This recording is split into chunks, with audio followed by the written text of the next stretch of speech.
उपदेश को अध्ययन करने के लिए, स्टडी करने के लिए, जांचने के लिए, मेडिटेट करने के लिए। यही पौलुस ने तिमोथी को भी कहा कि तुम अपने उपदेश के ऊपर चौकसी करो। दूसरा तिमोथी पहला अध्याय 13 वचन पढ़ेंगे।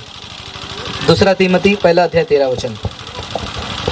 जो खरी बातें तूने मुझसे सुनी है उनको उस विश्वास और प्रेम के साथ जो मसीह यीशु में है अपना आदर्श बना कर रख। तो तुम जो खरी शिक्षा सुनते हो, जवानों को पौलुस कहते हैं तुम्हारी खरी शिक्षा में तुम क्या करो, खड़े रहो। पहला कहा आदर्श बनो, दूसरा बना भागो, तीसरा वो कहता है तुम्हारे उपदेशों को, तुम्हारी खरी शिक्षाओं में क्या बनो, तुम बने रहो। जवानों, खरी शिक्षा बहुत जरूरी है। आज दुनिया में खरी शिक्षा के नाम से बहुत सारे लोग ठग रहे हैं। वो कहते हैं कि हम खरी शिक्षा दे रहे हैं, लेकिन आपको सावधानी बरतना है कैसे बुद्धि का इस्तेमाल करके, अध्ययन करके। पौलुस ने तिमोथी को कहा तुम्हें जो खरी शिक्षा मिली है उस खरी शिक्षाओं को तुम पकड़े रखो। सो पहला है आदर्श बनो, दूसरा है भागो, तीसरा है खरी शिक्षा को पकड़े रखो, और लास्ट है चौथा वाला दूसरा तिमोथी चौथा अध्याय 5वां वचन हम पढ़ेंगे। दूसरा तिमोथी चौथा अध्याय 5वां वचन, ये लास्ट पॉइंट है। पर तू सब बातों में सावधान रह, दुख उठा, सुसमाचार का काम कर और अपनी सेवा को पूरा कर। यानी कि चौथा एडवाइस पौल तिमोथी को कहते हैं, जो जवान आपको और मुझे सुनना है, सुसमाचार प्रचार करने वाला बन। क्या बनना है? अभी तो आवाज नहीं निकलेगी। क्या बनना है? सुसमाचार प्रचार करने वाला। अब ये सुसमाचार प्रचार करने वाला कैसे बनना है, कैसे परिस्थिति में बनना है, वो भी पौलुस बताते हैं। पहला वचन से लेकर 4 तक पढ़िए ब्रदर, आपको पता चलेगा एक जवान को कौन से परिस्थिति में भी सुसमाचार बांटने वाला बनना है और कैसे बनना है। पढ़ेंगे पहले वचन से लेकर चौथा अध्याय। हाँ, उसी में दूसरा तिमोथी चौथा अध्याय वचन 1 से लेकर 5। परमेश्वर और मसीह यीशु को गवाह करके जो जीवतों और मरे हुओं का न्याय करेगा और जिसके प्रकट होने और राज्य की सुधि दिलाकर मैं तुझे आदेश देता हूँ। अभी पौलुस आदेश देते हैं, यहाँ पर आदेश देते हैं। ये नहीं बोलते हैं कि सुनना प्लीज, सीधा जवान को क्या बोल रहे हैं, मैं तुझे आदेश देता हूँ। आज जवानों आपको भी आदेश मिल रहा है। क्या आदेश मिल रहा है? पढ़िए कि तू वचन का प्रचार कर, समय और असमय तैयार रह, समय असमय हमेशा तू तैयार रहे, सब प्रकार की सहनशीलता और शिक्षा के साथ उलाहना दे, सारी सहनशीलता के साथ तू उलाहना दे, और डांट और समझा, क्योंकि ऐसा समय आएगा। अब यहाँ पर मेन भाग है, सुनो। कैसे समय में जवानों को डट कर रहने के लिए, सुसमाचार बांटने वाले के बनने के लिए कह रहे हैं पौलुस। कैसा समय आएगा? पढ़िए, जब लोग खरा उपदेश ना सह सकेंगे। और ऐसे परिस्थिति में तुझे खड़ा रहना है। जवानों सुनो, आप लोगों से ही बात हो रहा है, मुझसे बात हो रहा है, क्योंकि फ्यूचर की बात नहीं, अब की बात है। ऐसा समय आ गया है जहां पर लोग खरी शिक्षा को नहीं सुनेंगे। आगे पढ़ो। पर कानों की खुजली के कारण अपनी अभिलाषाओं के अनुसार अपने लिए बहुत से उपदेशक बटोर लेंगे। कानों की खुजली के अनुसार क्या करेंगे? लोग अपने लिए प्रचारक बटोर लेंगे। आज दुनिया में यही देखने मिल रहा है। ये मेरा फेवरेट प्रचारक है, अपने लिए खुद का प्रचारक बटोर रहे हैं लोग। अपने खुद के लिए क्या कर रहे हैं? प्रचारक बटोर रहे हैं। मैं वह मीटिंग में नहीं जाऊंगी। क्यों? उधर चंगाई नहीं होता। वो पास्टर के पास, वो चर्च में पहला जाती थी, अभी से मैं उधर नहीं जाऊंगी। क्यों? अरे उधर आराधना अच्छा नहीं होता।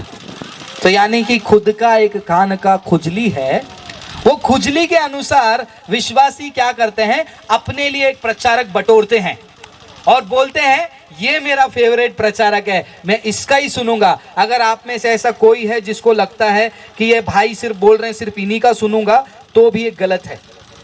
आपको मेरा नहीं, आपके स्थानीय कलीसिया का, पास्टर का जो वचन के आधार पर प्रचार है, उसको सुनना है।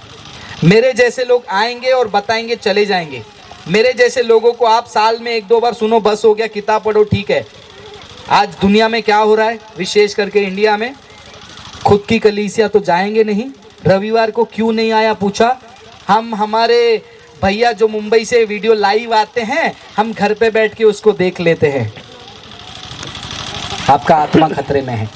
आप कलीसिया में गए बिना किसी फेमस प्रचारक का यूट्यूब में या फिर फेसबुक में रविवार का आराधना अटेंड कर रहे हो, सावधान रहो।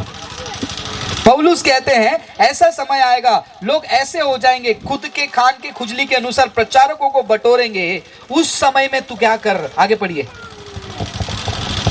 और अपने कान सत्य से फेर कर कथा कहानियों पर लगाएंगे, पर तू सब बातों में अभी कौन सा वचन आया? चौथा वचन ना, या पांचवा है? पांचवा आ गया, सही है।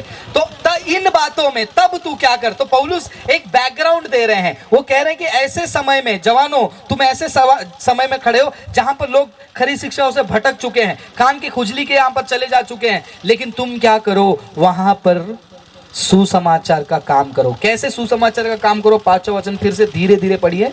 पर तू सब बातों में सावधान रह। सावधान रहकर, इंग्लिश में लिखा है क्लियर माइंड रहो। माइंड एकदम क्लियर रखो, ये सारी चीजों में माइंड को क्लियर रखो। फिर क्या कहो तुम? साथ साथ में सुसमाचार बांटो। सुसमाचार ऐसे नहीं बांटना है जिसके लिए आपको क्या करना पड़ेगा? दुख उठाना पड़ेगा। लिखा है, हाँ लिखा है, दुख उठाना पड़ेगा। तो जवानों, आपका जवानी में बहुत बड़ी जिम्मेदारी है। ऐसे ही नहीं कि आया, खाया, पिया, शादी किया, बच्चे हुए, फिर हो गया, लाइफ खत्म, फिर मेरे बच्चे होंगे, उसके बच्चे होंगे, उसके बच्चे होंगे, उसके बच्चे होंगे, चलते जाएगा। फिर हमने क्या किया?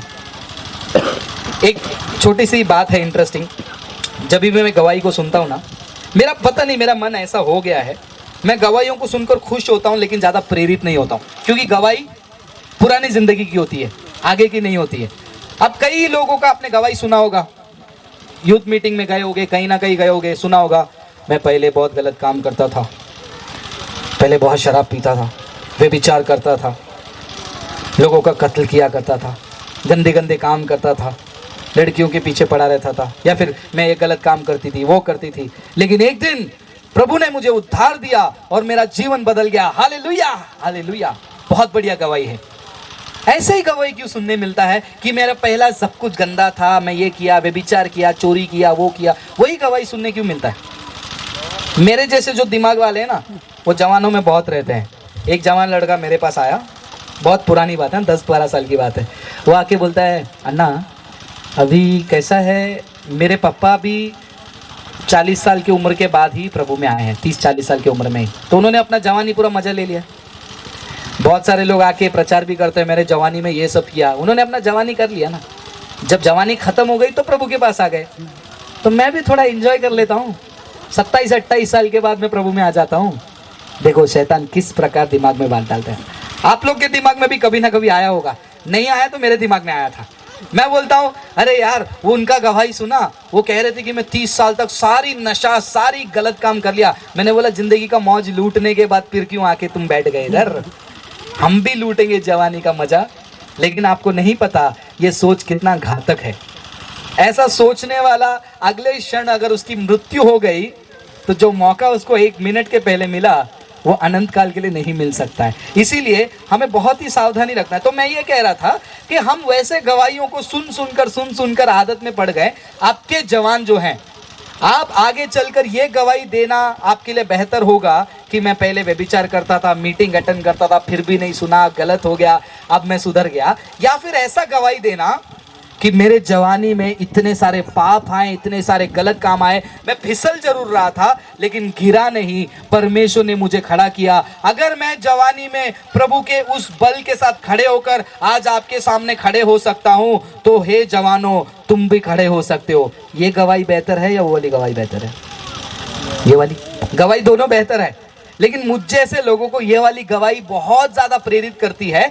क्योंकि एक जवान लड़का है, वो अपने जवानी में सब कुछ देखा, सारी अपॉर्चुनिटीज हैं, सारे गलत काम करने के मौके हैं, पर उसमें फिसला जरूर, गिरा नहीं। वो खड़े आकर कहते ना, मैं इन चीजों से गुजर कर आया, मैं खड़े रह सकता हूं, प्रभु ने मुझे बल दिया। तो एक जवान उसको लगता है, हाँ यार